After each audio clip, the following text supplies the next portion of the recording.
na natin sila using formulas. So, ang different dito is hindi siya directly na may measure from your object. Tapos, kinocompute na natin siya. So, for example, length, we can measure the length of an object using ruler, meter stick, or tape measure. Ang derived quantity, katulad ng area, kailangan meron tayong dalawang measurement for length. Diba? May formula tayo for area. Area is equal to length times width. So, dapat meron kang value for length, meron kang value for width, tapos makuha mo yung area. So, it means magiging different din yung unit natin. Kung for length, ang unit natin is in meters, foot, or yard, ang unit natin for area would be square unit. So, pwede siyang square meters, square feet, square foot, or square yards. Yan. Basta squared na siya. Square meters. Okay. Tapos, for volume, ganun din. Instead of 2, meron ka ng 3 measurements. So, meron na tayong formula na length times width times height. So, meron na tayong computation and ang unit natin, instead of square meters, magiging cubic meters na siya or cubic units, whatever your units are. Pagtapating ko lang sila. Cubic units. So, ito gawin ko na rin siyang units para standard. So, meron kang, kung meters ang length, ang area is square meters, tapos for volume, it would be in cubic meters. Yan. So, this is your first screen cap for the session. Ang ginawa lang natin is differentiate natin yung fundamental quantities sa derived quantities. And ang important din pala dito, class, and lumalabas sa NMAT is yung conversion of units, which is gagawin natin para sa question number 1. Okay. So, please get your screen cap and proceed na tayo sa question number 1. So, class, ano lang ha, please be ready lang to take the screen cap. Mag-make time naman tayo for the screen cap. If you need more time or for example, na-skip na natin yung isang slide and kailangan nyo pang i-take yung screen cap, let me know yung slide number. So, yung slide number, nakasulat lang siya sa lower right. So, if you need to go back to the previous slide, let me know na pa-SS ng slide number 3. Ganun na. So, babalikan naman natin siya so you can take your screen cap. Okay, proceed tayo sa question number 1. Again, this is Physics Quiz 1 in your quiz booklet. If you don't have a copy, okay lang, nandito naman yung mga questions natin. Okay, so proceed tayo with question number 1. Which of the following is not equivalent to 415 degrees Celsius? So, ang kailangan nating i-note before to sagutan is ano ba yung pinapakompute sa atin sa question? Ang pinapakompute sa atin is a value na hindi equivalent, hindi equal sa 415 degrees Celsius. Okay, degree Celsius is a unit for what variable? Class, you can answer through chat.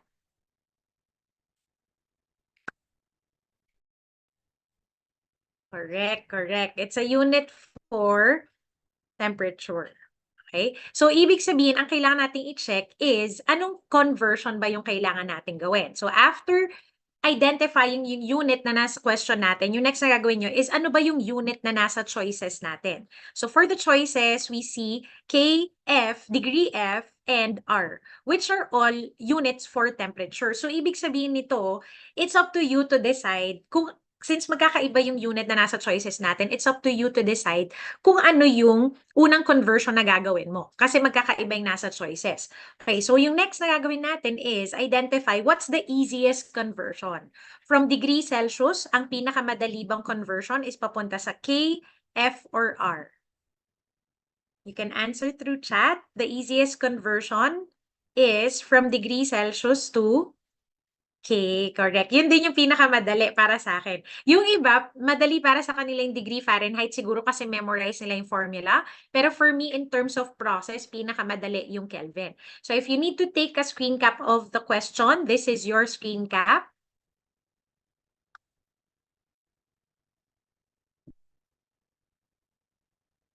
Okay, and let's proceed to the next slide para sa solution.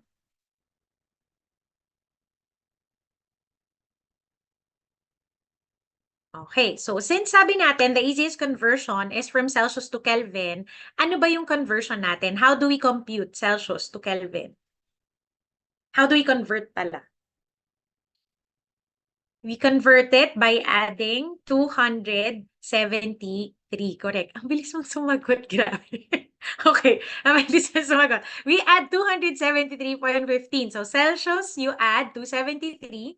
And then makukuha natin yung value natin in Kelvin. So this is a constant value.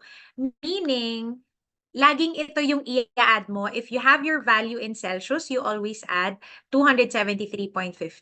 If you need to convert naman from Kelvin to Celsius, yung kabaliktaran, itatranspose mo itong positive 273 papunta sa kabila. So it becomes negative 273. So magiging subtraction siya. Ako, ang suggestion ko is to memorize just one formula, yung Celsius to Kelvin lang na addition. Kasi if na-memorize mo na tong formula na to, you can derive yung Kelvin to Celsius naman. Okay, so let's do that for the given. 415 plus 273 gives us 688, which is one of our choices. So ano magiging sagot natin? Ang magiging sagot natin ba is A or B? Kasi Kelvin yung sagot natin di ba? Ang tinatanong sa atin is a value that is not equivalent. So, ibig sabihin, ang magiging sagot natin is not letter B, kasi letter B is equivalent. Ang magiging sagot natin is letter A, 142, because yun yung value in Kelvin also, pero hindi siya equal to 688. So, sure tayo na hindi siya equivalent. So, ano yung nangyari dun sa ating question number 1? I think it's kind of a trick question kasi usually kapag not true or not equivalent, minsan na nagiging mistake natin is yung equivalent value is in the choices also. So make sure na tama lang yung kukunin nating sagot na nasa choices. Okay, so this is the first conversion. Ang madalas daw na lumalabas sa entrance exam actually is entrance exam para sa NMAT is yung conversion from Celsius to Fahrenheit. So kung yun naman yung ma-encounter natin, ang formula is 9/5 degrees Celsius plus 32 gives us our value in Fahrenheit. So ito yung formula na sinasuggest kong i-memorize natin. Ako ang reminder ko dito is yung forward alphabet. Forward alphabet meaning, di ba kapag alphabet, A to Z. So A, B, C, D, E, F. Yan. Kapag mauuna ka sa C, tapos papunta sa F, we always get the larger values. So yung reminder ko dito, kapag forward alphabet, larger values yung kasama niya kasi may kailangan kang i-memorize dito eh. Ang kailangan mo i-memorize here is our value in fraction, which is 9/5. Okay, sorry. And our integer, which is positive 32. So 9/5 yung fraction, tapos positive 32 naman yung integer natin. So larger siya compared to the same values kapag transpose mo sa other side ng equal sign. So ang positive 32, pag transpose mo sa kabila, magiging negative 9/5. Pag transpose mo, magiging 5/9. So ibig sabihin, magiging mas malaki yung value natin kapag siya ay Celsius to Fahrenheit. So ito, 9/5, magiging 5/9. Itong positive 32, magiging negative 32. So ito yung formula natin kapag ang conversion is from Fahrenheit to Celsius. Pero yung formula, again, na sinasuggest kong i-memorize nyo is just the formula for Celsius to Fahrenheit. Ito daw yung madalas na lumabas at nagkaroon ng isang set na 3 questions, conversion lang siya from Celsius to Fahrenheit. So imagine that na kapag na-memorize mo to, meron ka na agad 3 points out of the 30 items dun sa NMAT. So at least mabibigyan tayo ng malaking points, mas mataas na points kung tama yung makuha natin. So again, 9/5 plus 32. Let's do that for the given. 9/5 times 415 plus 32. So, yung magiging question dito, paano ko to isosolve? Wala naman akong calculator. Okay? Kahit na wala kang calculator, since it's a fraction, pwede tayong mag-convert mag-cancel ng common factors. So yung 415 tsaka 5, meron silang common factor which is 5. So kapag dinivide natin by 5 yung 415, it becomes 83. Tama ba? Okay, 83 times 9, tapos yun yung i-add natin sa 32. So this would give us 779, which is also one of the choices. So ibig sabihin, this is also a value that is equivalent to our given. Hindi siya magiging correct answer. Okay, the last one, yung letter R, hindi siya masyadong common na unit for temperature. Pero if ever lumabas siya, ang conversion natin, that R stands for Rankine. Okay? And ang conversion natin for Rankine is direct from Fahrenheit lang. So, ibig sabihin, hindi ka pwedeng mag-convert kapag Celsius yung given mo. Ang makukuha mo lang dapat from Fahrenheit to Rankine. Okay, so ang conversion natin, katulad ng Celsius to Kelvin, mag-a-add lang tayo ng specific na value, which is 460.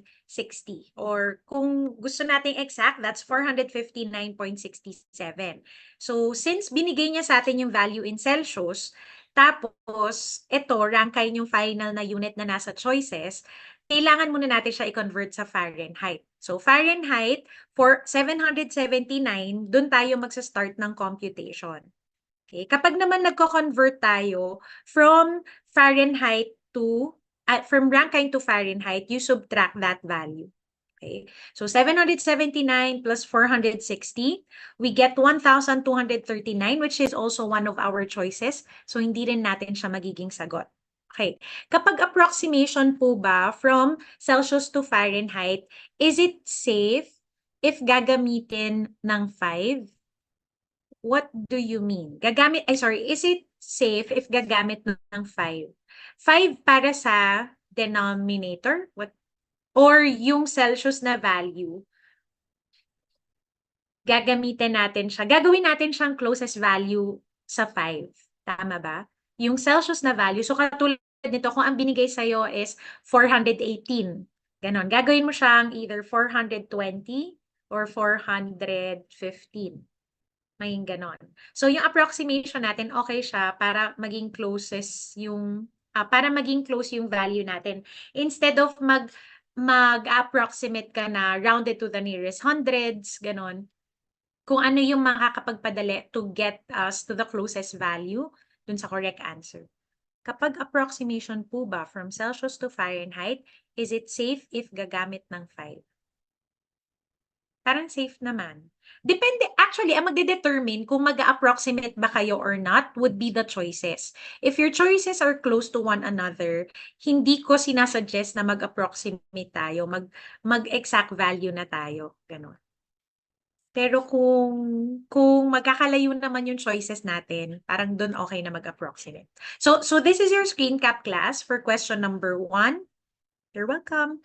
Okay. Ang answer natin is letter A. So please take your screen cap. Okay. And then magkakaroon lang tayo ng quick recap galing sa mga formulas na diniscuss natin from the first session. Kasi ito na yung mga formulas na gagamitin natin para susunod na okay,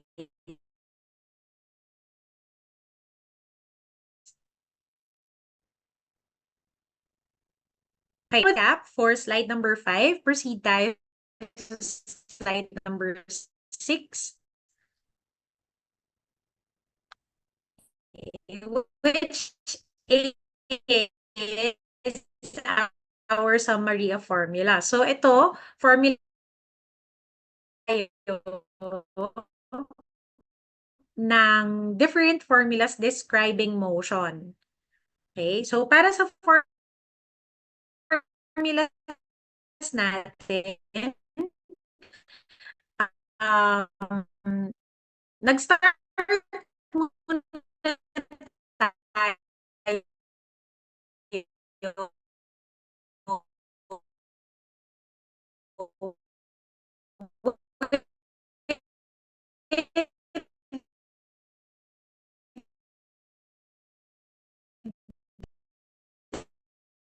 different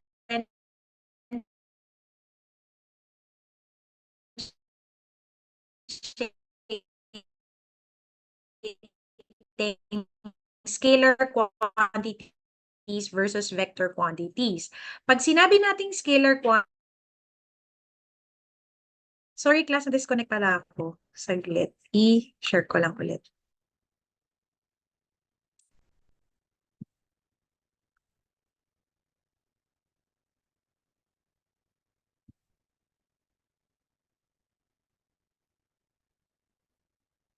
Okay, lagay ko lang yung annotations ha. Pass lang to. Scalar.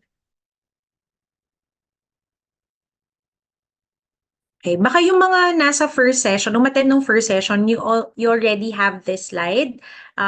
For reference lang din naman natin siya later. Okay, so again, ang distance, ginamit natin siya para mag-compute ng speed. Ang formula natin for speed is distance over time. Ang unit niya should be a unit for length over unit of time. Ang madalas na ginagamit natin is meters per second. Tapos, meron din tayong na-encounter na symbol delta. Itong triangle na to is our delta symbol, which means change. Tapos, kapag nagko-compute tayo ng change, it's always final minus initial. Whatever variable yung kasunod ng triangle na yan, laging final minus initial. So, ginamit natin yon para naman sa computation natin for displacement. Okay, ang displacement naman compared to distance is a vector quantity. Kapag vector quantity, dalawa yung values na binibigay niya sa atin. Yung isa is a value for magnitude and the other one is a value for direction. So, ibig sabihin, alam na natin kung saan papunta yung object natin. Diba? Ito yung sabi natin na dati scalar lang ako, pero nung nakilala kita, vector na. Kasi meron ng direction. So, basically, ang displacement, it's the shortest distance from your starting point to end point, kaya change in position ang kino-compute natin. So, since change, final minus initial siya, final minus initial, that's always our formula. Tapos, since position, yung variable na kasunod ng triangle, then it becomes final position minus initial position. Yan, yun yung formula natin. Final minus initial position. Tapos, ginamit din natin yung change na yon, change in position, para sa pag-compute ng velocity. So, yung change in position, kung gaano kalayo yung tinatravel niya, okay, kinompute natin yung velocity. Velocity is change in position over time. Ang unit niya is also meters per second. So baka malilito kayo ni, akala ko ba ang meters per second ay para sa speed? Okay, ang difference ng velocity sa speed is velocity, since it's a vector quantity, it is able to give us direction. Okay, so ang direction, pwede siyang ma-indicate using positive velocity, pwede rin using negative velocity. Okay, ang positive velocity, it stands for an object that is moving away pala. Yan, away from 0 meter. So usually, ang 0 meter, ito yung reference natin. Imagine mo, if you are 0 meter, that object that has positive velocity is moving away from you. Ang negative velocity naman is moving towards 0 meter. So, ang negative velocity papalapit sa'yo if you are 0 meter. So, meron kang positive velocity, meron kang negative velocity. Ano naman ang velocity ng mga objects that are not moving? Yung mga objects that are at rest, what is their velocity? Objects that are at rest, moves with a velocity equal to, correct, it's equal to 0 meter per second. So, ibig sabihin, any object that is not moving, automatic yun, class. 0 ang velocity nila. Kapag nag-stop ang isang object, kapag hindi siya gumagalaw, kapag hindi siya nagbabago ng position, velocity is equal to 0. Okay, so ang velocity, ginamit naman natin siya para ma-compute yung value natin for acceleration. So, para masabi natin na may acceleration ang isang object, dapat nagbabago yung velocity niya. So, acceleration is a change in velocity over time. Dapat nagbabago yung velocity ng isang object para masabi natin na nag-accelerate siya. So, yung question dito is, what are the instances on when we have zero acceleration? Kailan zero ang acceleration ng isang object? Kapag ang object natin ay moving with constant velocity. Correct. So, gumagalaw yung object natin, pero hindi siya bumibilis, hindi siya bumabagal. So, actually, constant din ang velocity ng object natin that is at rest, pero palaging zero ang kanyang velocity. So, ang difference lang nito, velocity is equal to zero. Yan. So, either palaging zero ang velocity ng object natin or hindi nagbabago yung velocity ng object natin, wala siyang acceleration. So, again, hindi nag-accelerate ang isang object na hindi gumagalaw or hindi bumibilis, hindi bumabagal. Okay. How about positive and negative acceleration? Anong ibig sabihin ng positive acceleration? Positive ang acceleration for an object that is increasing velocity. Correct. So, positive ang acceleration ng isang object na bumibilis. If your object is speeding up, it has positive velocity. Positive acceleration. So, kung ang positive acceleration speeding up, ano naman ang negative acceleration? Negative acceleration is opposite ng speeding up.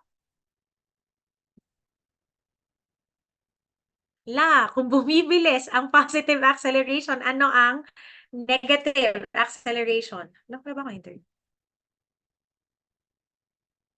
Slowing down, correct. Meron yatang lag sa side ko, class. Sorry. Yan. So, speeding up, positive acceleration. Slowing down, ang negative acceleration. So, this is your screen cap, class. Para sa summary ng formulas. First pa lang to sa slide. Pero meron pa tayong summary later. Tapos, mag-proceed na muna tayo sa question number 2 kasi nandun na yung kailangan natin to answer question number 2. Okay, we're done with screen cap for slide number 6. Let's proceed to slide number 7, which is question number 2. And question number 2. The slowest animal ever discovered was a crab found in the Red Sea. It traveled with an average speed of 0.0005 kilometers per hour. How long would it take this crab to travel 1 kilometer? Okay, so before we start answering, ang kailangan muna is ma-identify natin lahat ng given para sa question. So this 0.0005 kilometer per hour is what variable?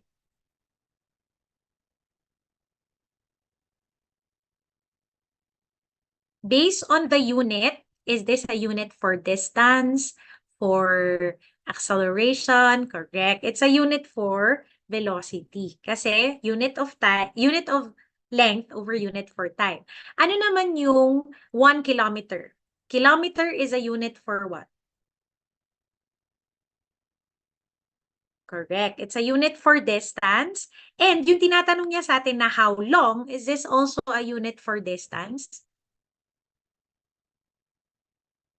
Paano natin malalaman? Okay, correct. It's a unit for time.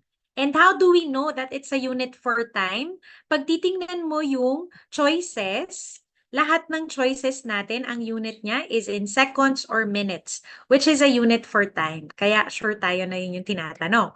So this is your screen cap. If you want to have a copy of the question, if you want to have yung question with annotation, okay? Or kung sinulat nyo naman to dyan sa module nyo, okay lang kahit. So question number 2, binigyan niya tayo ng value for velocity and time. Tapos pinapa-compute niya sa atin, value for velocity and distance and pinapa-compute niya sa atin yung time. So we're done with the screen cap for number 7. Proceed tayo sa slide number 8. Para sa solution natin for number 2. Okay. So, saan tayo magsa-start? Ang question number 2 is actually sample of conversion. Nagko-convert lang tayo ng mga units. So you always start with a given if you're converting. Ang unit na binigay niya sa atin is a value for distance. So ito yung given, 1 kilometer, dito tayo magsa-start. Tapos ang goal natin is to be able to convert this to become a unit for time. Ang problem is, paano natin siya gagawin, di ba? So gagawin natin siya by multiplying it to speed. Okay, bakit natin siya kailangan i-multiply with speed? Kasi speed is able to relate distance with time. Okay? So, makakancel natin yung distance, tapos mapapalitan natin siya to become a value for time.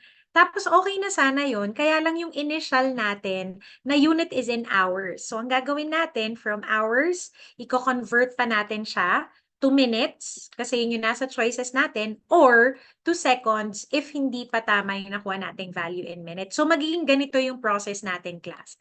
Magsa-start tayo with distance, multiply natin siya with speed, makukuha natin yung value in hour, tapos magko-convert tayo. So again, start tayo sa given. 1 kilometer, ito yung given. Ito yung gusto nating malaman kung gaano katagal ma-travel ng crab. Ito naman ang ating value in speed. Okay, value for speed. Tapos, ang maging question nyo dito is, bakit bumaliktad yung speed? Di ba dapat nasa ibabaw yung kilometers? Okay, binaliktad natin yung speed kasi ang kailangan natin is ma-cancel yung unit. So, ang magde-determine kung kung anong ilalagay mo sa ibabaw or sa ilalim is kung ano yung kailangan na maiwan at kailangan na ma-cancel na variable. So, in this case, ang kailangan natin ma-cancel is distance. So, yung 0.0005 kilometers, mapupunta siya sa denominator. Tapos, ang maiiwan sa numerator natin is a unit for hour. Which is okay kasi ang goal nga natin is to get our value for time. Yan. So, mako-compute natin siya. Ay, ito pala. Kung nakalimutan nyo na kung paano mag-divide using decimals, ang gagawin natin is minumove lang natin yung decimal point. Kung nasa denominator yung decimal point, may decimal point sa atin, i-move natin siya hanggang makakuha tayo ng number na whole number. So, 1, 2, 3, 4. 4 decimal places yung minove ng ating decimal point. So, ang mangyayari, mag-move din to ng 4 decimal places sa numerator. Since wala nang number na kasunod ang 1, lalagyan natin siya ng 0. Kaya naging 10,000 yung numerator and then 5 lang yung denominator. So, 10,000 divided by 5 gives us 2,000 hours, which is not in the choices. Pero, kahit na wala siya sa choices, meron na tayong pwedeng ma-eliminate. Anong choices yung pwede nating ma-eliminate?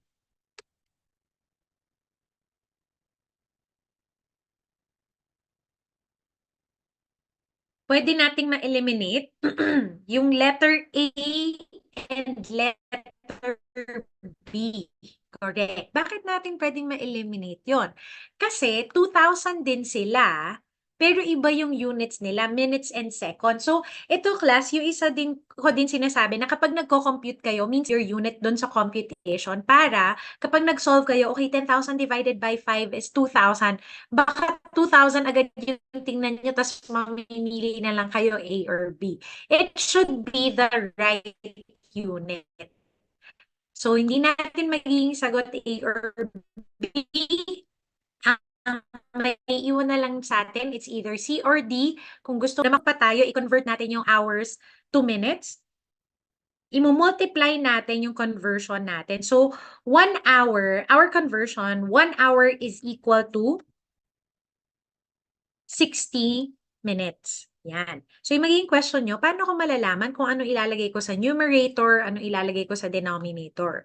Ang magde-determine that, again, is what you need to cancel. Ang kailangan natin i-cancel is in hours. So, 1 hour, mapupunta sa denominator. Yung minutes natin, yung 60 minutes, mapupunta siya sa numerator. Kasi yun yung may iwan sa atin na unit. So, ito, pag minultiply natin, 2 times 6 is 12. And then, idudugtong lang natin yung 4 na zeros. So, that's 120,000 minutes, which is also not in the choices. Pero, meron na tayong pwedeng ma-eliminate din. Ano yung pwede nating ma-eliminate? C or D? Hindi na natin pwedeng maging sagot yung unit, yung choice na minutes din yung unit. So, letter D, yung i-eliminate natin. Bakit letter D? Kasi minutes din siya, tapos iba yung value niya. So, it means, kahit na hindi ko pa alam yung tamang sagot, na-eliminate ko na yung A, yung B, and D, ano na lang yung magiging tamang sagot para sa atin? The correct answer would be letter C. Kahit na hindi mo pa nako-compute yon. Eh, what if sigurista ka? Gusto ko i-make sure na tama talaga, letter C talaga yung magiging answer. Okay, pag kinompute mo siya, actually, itutuloy lang natin yung computation by converting yung minutes to seconds. So, ito yung magiging buong process natin. From distance, minultiply natin siya sa speed, makakancel mo yung kilometers. Yung hours, i-convert natin to minutes. Yung minutes, i-convert mo to seconds. So, ito, pag kinompute mo, makukuha mo letter C. So, ibig sabihin, whether nag-check ka or not, your answer would still be letter C. Medyo nagsayang lang tayo ng time. So, it's a way to conserve time if you can eliminate impossible choices. Ganon. Tanggalin mo na yon, tapos yung matitira na lang sa'yo yung magiging correct answer. Okay, so please take your screen cap for number 2. Our answer is letter C. Slide number 8 na tayo, class. Okay, so let's proceed to slide number 9. Ang slide number 9, hindi pa natin to na-discuss doon sa first na session natin. So maganda siyang topic na i-discuss kasi madalas tong lumalabas sa NMAT, not only for physics but for quantitative kasi interpretation siya of information that is given in the form of graphs. So proceed tayo sa slide number 9. Okay, so ang first na i-discuss natin is position time graph. So actually, whatever graph yung binibigay sa'yo, ang kailangan mo laging i-check is ano yung variables na nandun sa graph natin. Here we're given x-axis for time, which is in seconds, and y-axis natin is position in meters. So, sa ating time, magsa-start tayo sa 0 second. Then, for every line, meron siyang equivalent na value. In this case, ang equivalent na value ng isang line or isang grid is 1 second. So, or 1 unit. So, 1 second, meron kang 2 seconds, 4 seconds, 6 seconds.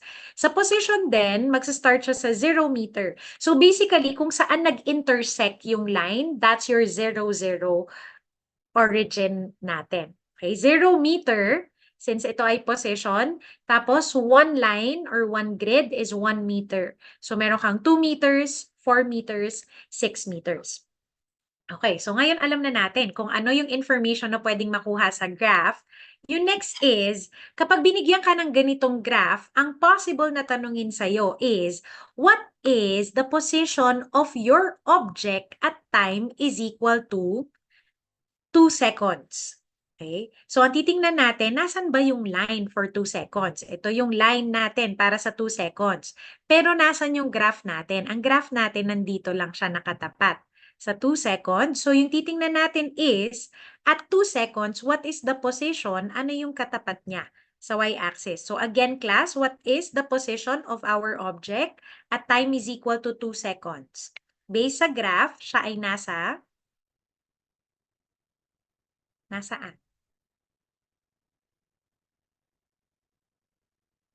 Correct, correct. Siya ay nasa 2 meters. Okay, so next is, pag tinanong sa'yo, what is the position of your object at time is equal to 4 seconds? 4 seconds, ito yung ating position sa graph. Nasaan na ang ating object? Ano yung katapat ng graph natin? At time is equal to 4 seconds, our object is also at 2 meters. So actually, pag tingnan natin yung buong graph, our object is always at 2 meters. Forever siyang nasa 2 meters. So ibig sabihin, I can already describe the motion of this object. What is our object doing? Our object is what? Is in the same position, therefore, it is at rest. Correct. At rest yung object natin because it's always in the same position. If it's always in the same position, and I get the velocity. Okay, gusto kong malaman, ano kaya ang velocity ng object at 1 to 2 seconds? Ano yung velocity ng object natin? Velocity at this time, from 2 meters to 2 meters, hindi siya umalis sa position niya, class. Hindi siya umalis sa position niya. So, gumagalaw ba siya or hindi? Okay, hindi siya gumagalaw.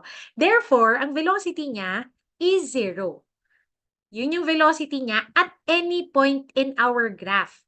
Ang velocity niya is always 0. Bakit? Kasi hindi siya umaalis sa position niya. Forever lang siyang nandun.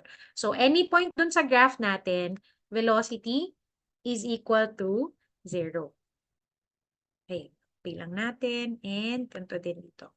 Velocity. So, ngayon, velocity of our object is always 0. If it's always 0, what is the acceleration of our object?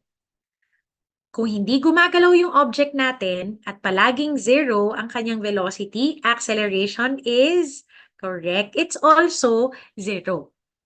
So basically, yan yung goal. Yan yung goal natin kapag binigyan ka ng position time graph or any motion graph, malalaman mo dapat kung anong ginagawa ng object, anong velocity niya, anong acceleration niya. So yun yung gagawin natin. Okay, so recap. If it's a flat line, it's always 0 velocity. Palaging 0 ang velocity ng graph natin kapag flat yung graph. Okay. What if binigyan ka ng straight line na graph? Kapag straight line na graph, class, it's also constant, pero it's no longer equal to 0.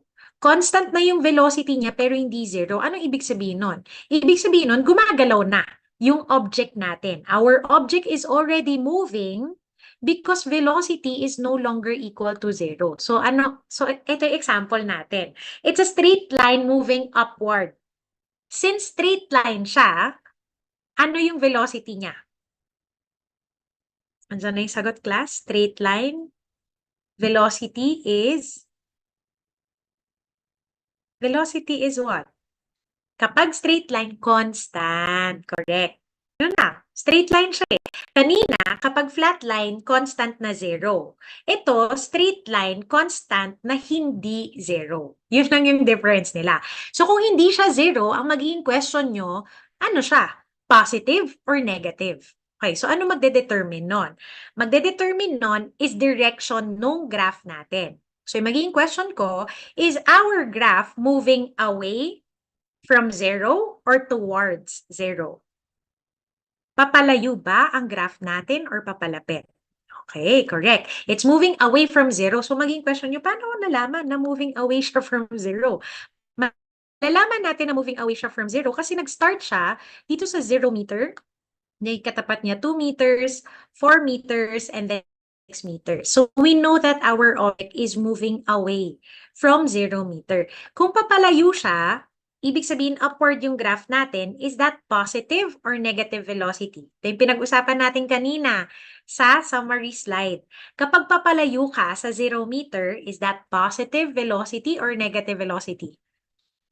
Correct, correct. Upward or moving away from 0 is positive velocity. So, i-note ko dito, in case makalimutan natin, naging positive yung velocity niya because it's moving away from 0 meter. Okay. Paano naman kung ang graph natin is a straight line downwards? Okay. Since this is a straight line, ano ulit ibig sabihin kapag straight line? Velocity is what?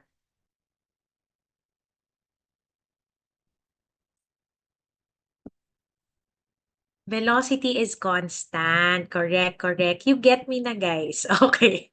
Straight line means constant. So, straight line, constant.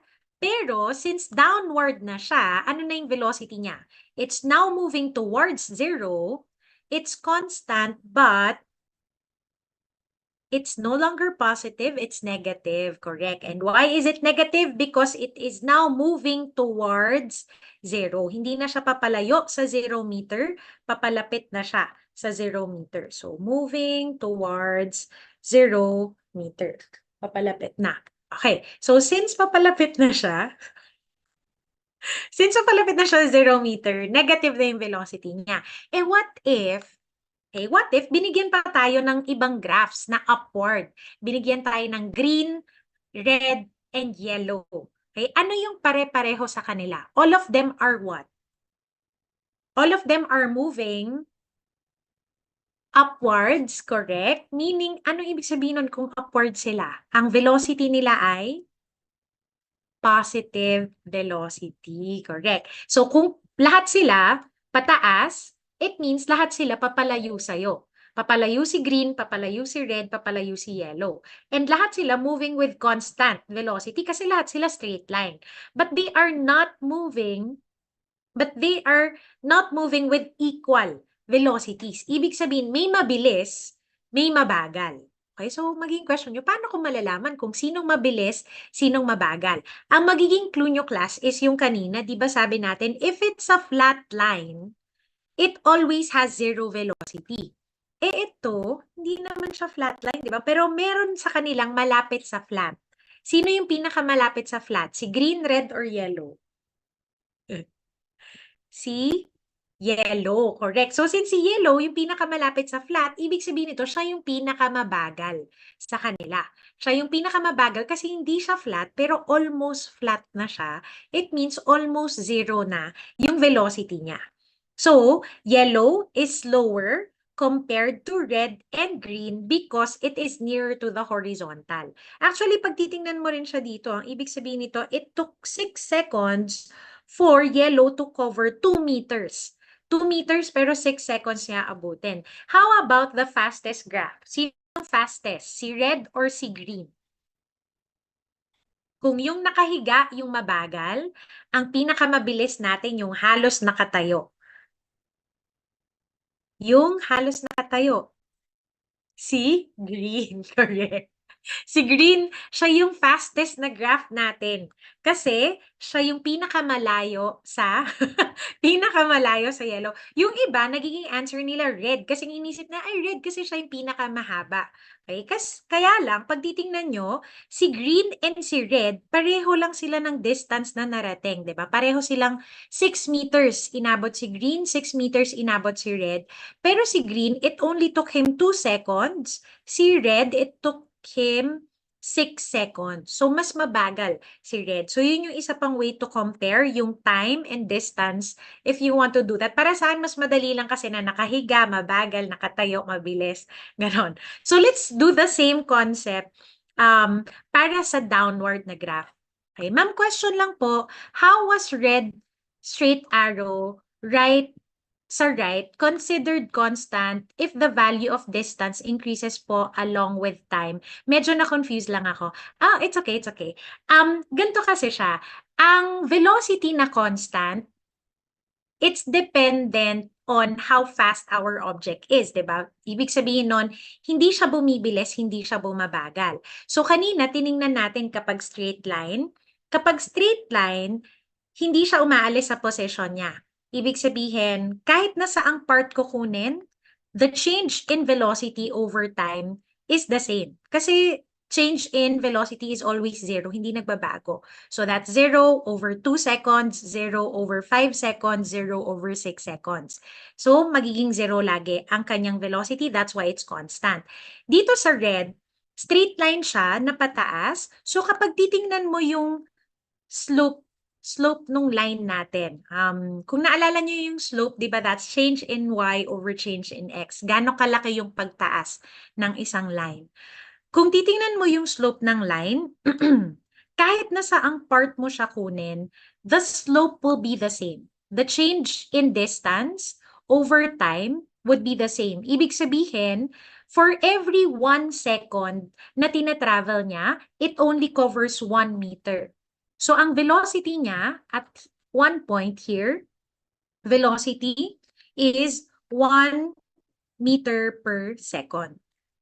Tapos kapag kukunin ko siya, palitan ko lang yung color ha, para di tayo malito. Kapag kukunin natin dito or check natin, ang velocity niya dito would be the same. 1 meter after 1 second. Dito rin, it's 1 meter after 1 second. So, velocity niya is constant because it covers the same distance per unit time. Kaya siya naging constant. Ang ibig sabihin, feeling ko nalito tayo sa palayo at palapit. Our object is not increasing. It's not increasing the distance it covers per unit time. It just means our object is moving away. Papalayo siya, pero hindi siya bumibilis, hindi siya bumabagal. It covers for parang naglalakad ka lang dito at this point. Naglalakad ka lang palayo, hindi ka biglang tatakbo, hindi ka biglang titigil. You're just moving at the same, walking at the same pace. Yun yung nangyayari. Did that clarify your question? No, teka, thank you. Okay. Sige. So yun yung nangyari. Basically, so para maging clear din siya for everyone, itong red, sige, i-assume natin na this is a person that is walking away from us. Naglalakad siya palayo. Ito namang si green, it's keeping the same pace, but instead of walking, this person is running away from us at the same pace. Mas mabilis siya, pero hindi siya bumibilis. Mas mabilis siya kaysa sa naglalakad, pero at the same pace, tumatakbo siya. Si yellow naman, this is a person that is crawling away from us, gumagapang palayo sa atin si yellow. So, yung isa gumagapang palayo, yung isa naglalakad palayo, yung isa tumatakbo palayo, and they are keeping the same pace. Okay, so let's do that same concept para naman sa pabalik. Papunta. Meron tayong graph na orange, pabalik, blue, and violet. Yan. Orange, blue, and violet. Alin sa kanila ang pinakamamabagal? Si orange, si blue, or violet? Violet ba yan or purple? So ito na naman tayo. Paano mo malalaman kung sino mabagal? Yung pahiga or patayo na graph? Okay. Yung pahiga na graph. Correct. So ibig sabihin, si pahiga, si purple, okay, or violet, siya ang ating slow graph. Bakit? Kasi siya yung horizontal graph. So it means it doesn't matter whether you're moving towards me or moving away from me, basta yung graph. Okay? At sino naman ang pinakamabilis? Si orange or si blue?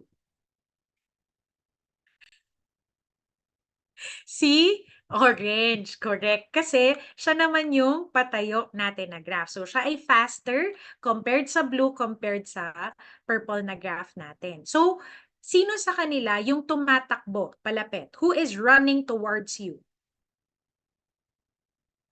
Orange, blue, or purple? Si orange. Kasi nga, siya yung pinakamabilis. Running towards you, walking towards you, si blue, and crawling towards you, si purple. Bigyan lang natin siya ng label kasi, again, hindi tayo pumapayag na walang label. So, crawl. So, since all of these are moving with constant velocity, what is their acceleration? Acceleration is equal to 0 para sa lahat ng graph natin. So, this is your screen cap class para sa position time graph. Lahat to puro constant velocity pa lang. Constant velocity na papalayo, constant velocity na papalapit, at yung isa constant velocity na 0, di gumagalaw.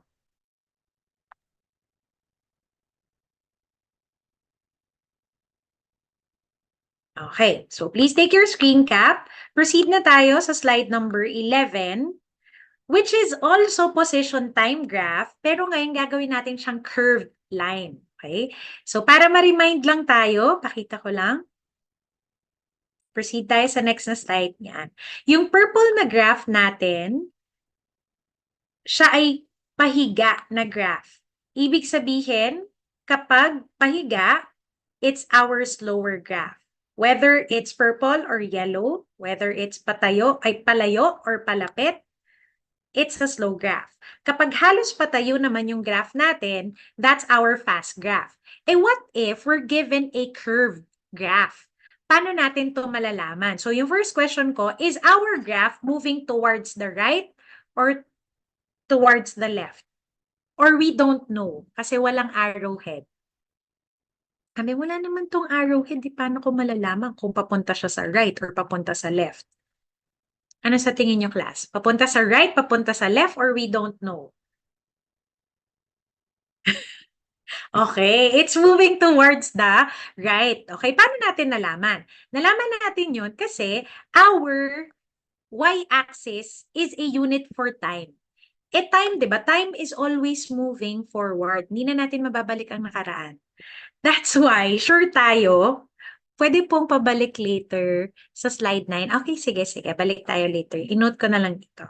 Okay? So, ito, sure tayo, napapunta sa right yung graph natin because we're given value for time sa ating x-axis. Time is always moving forward. So, alam mo, magsa-start ka sa 0 seconds, papunta sa 5 seconds. Hindi ka pwede mag-start sa 5 seconds, tapos pabalik.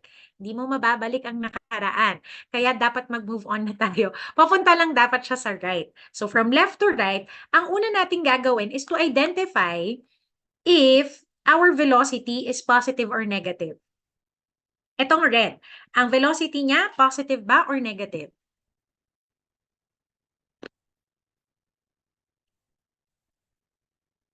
Correct.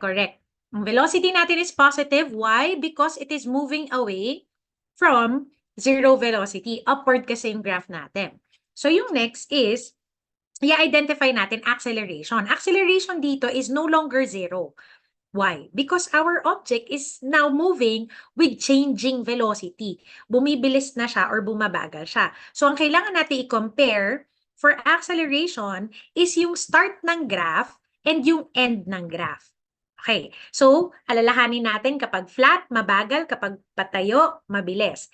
Our graph, at the start, compare mo sa end, sa start, is it fast or slow? Compare dun sa ending niya. The start of our graph, nasa left, is it fast or slow? Okay, correct. It started slow kasi it's flat. Tapos sa dulo, naging faster siya kasi naging steeper na yung line. So it means for acceleration, is this positive or negative acceleration? This is positive acceleration, correct? Kasi nag-start tayo na flat tapos naging steep. How about for our blue graph? Sa blue graph, ano ang velocity nito? Positive or negative? Correct. Negative na yung velocity natin kasi downward na siya, papalapit na siya sa 0 meter. For acceleration, is this positive? For acceleration, nag-start ba siya na fast or slow?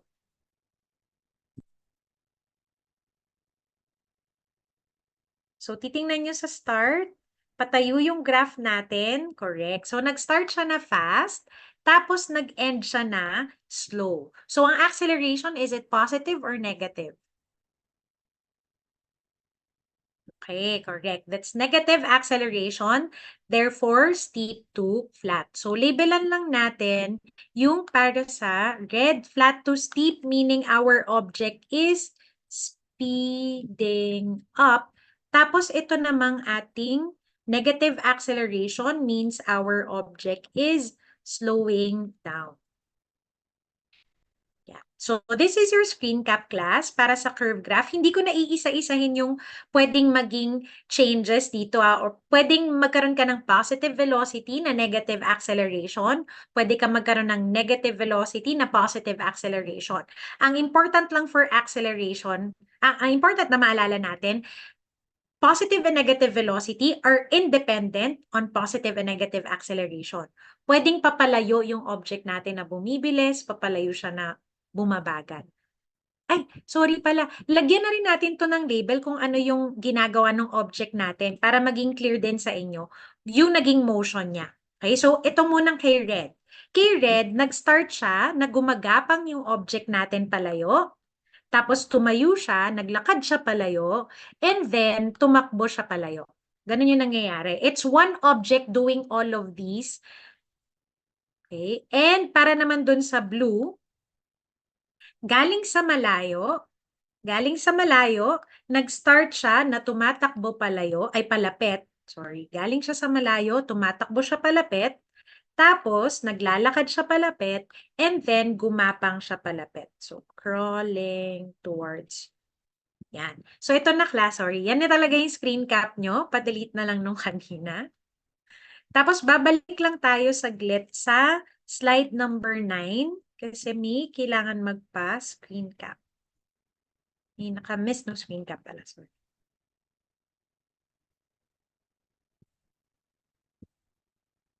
Ay, dami ko na na-delete.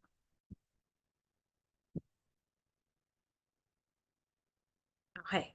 So, balik lang tayo saglit. This is slide 9. Please take your screen cap.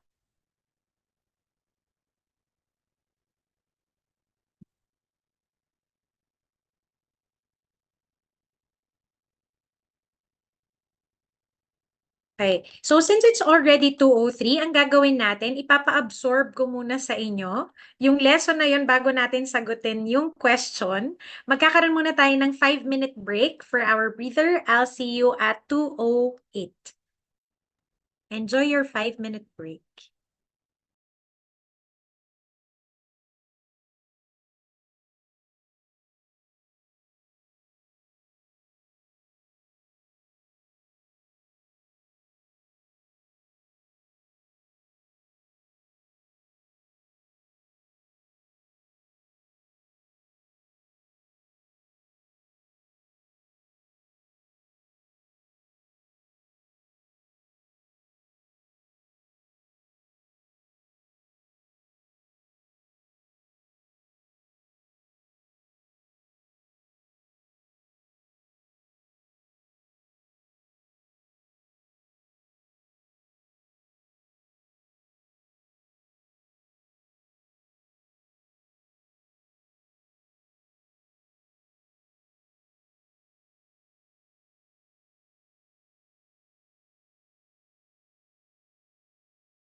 Hello again, class. Good afternoon. Our 5-minute break is up. Please let me know that you are in front of your device by using the raise hand function.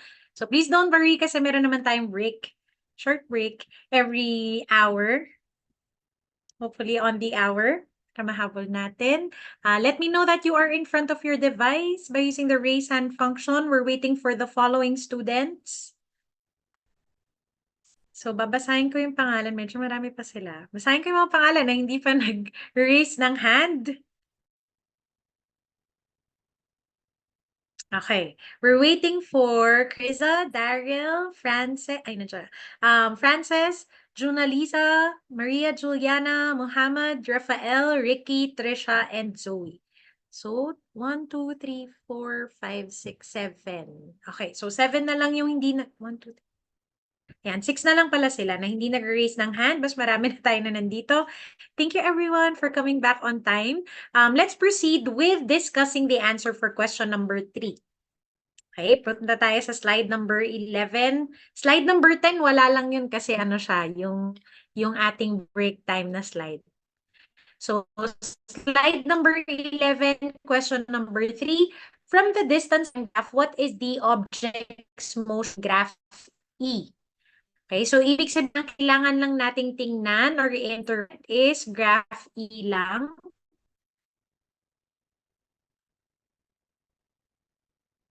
Okay, lagyan ko lang siya ng mark. Ito lang, actually, yung kailangan nating i-check. Tapos, before tayo mag-start mag-interpret, tingnan natin yung choices para sure tayo na yung isasagot natin is tama. So, letter A, it is moving with constant speed. Okay, anong itsura ng graph that is moving with constant speed? All graphs that are moving with constant speed should be a straight graph. So, ibig sabihin, hindi to magiging sagot natin kasi it's not straight, meaning it's moving with speed. Okay, letter B, it is moving with a positive direction. Ano itsura ng graph na positive ang direction? Positive direction should be a graph that is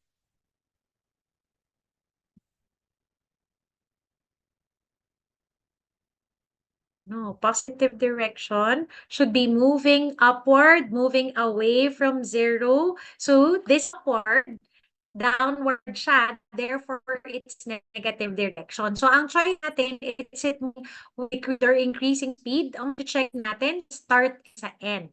So sa graph natin, ang graph E, is it or slow? La. So, ang tingnan natin, patayo ba yung graph natin or pahiga compared doon sa end? Sa start, patayo siya. So, it started fast. Tapos sa end, pahiga na siya. So, it became slow. So, is this increasing or decreasing speed? Negative A. Correct. It's moving with decreasing speed. Kasi kung increasing siya, dapat flat to steep. So this is your screen cap for question number 3. Ang answer natin is letter C. So please take your screen cap. Answer natin letter C. Magpa-proceed tayo next sa summary formula ulit na diniscuss natin nung nandun tayo sa first session.